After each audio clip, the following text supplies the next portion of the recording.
Environ 1,400 migrants originaires de Birmanie et du Bangladesh, en majorite membres de la minorite musulmane Rohingya, sont arrives lundi 11 mai en Malaisie et en Indonésie par la mer, annonce la police. Plus de 1000 d'entre eux southeast travaillant au large de l'île touristique de Longue Qui, en Malaisie.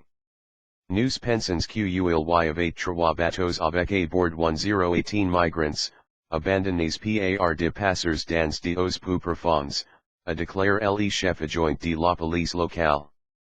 Notre équipe de secouristes a découvert un nouveau bateau transportant plus de 400 migrants, de Rohingya de Birmanie et de Bangladesh, en train de deriver au large de ce matin, a déclaré un responsable de secours provinciaux, lundi. D'autres bateaux transportant de migrants pourraient être sur le point de gagner les rives indonésiennes, a ajouté Budiawan, qui comme de nombreux indonésiens n'aqu un seul nom.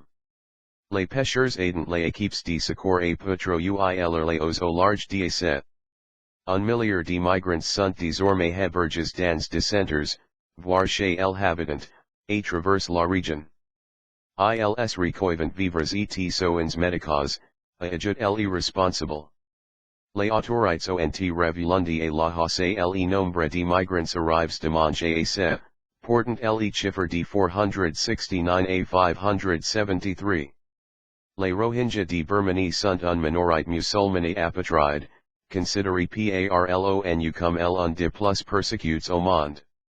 Depuis les violences interethniques de 2012, plus de 100,000 d'entre eux ont fui la violence et la misère en Birmanie, ouils sont considérés comme des immigrants bangladais illégaux. La plupart southeast retrouvent par l'intermédiaire de passeurs en Thaïlande, ouils sont détenus dans des camps dans la jungle jusqu'au paiement de rencontres.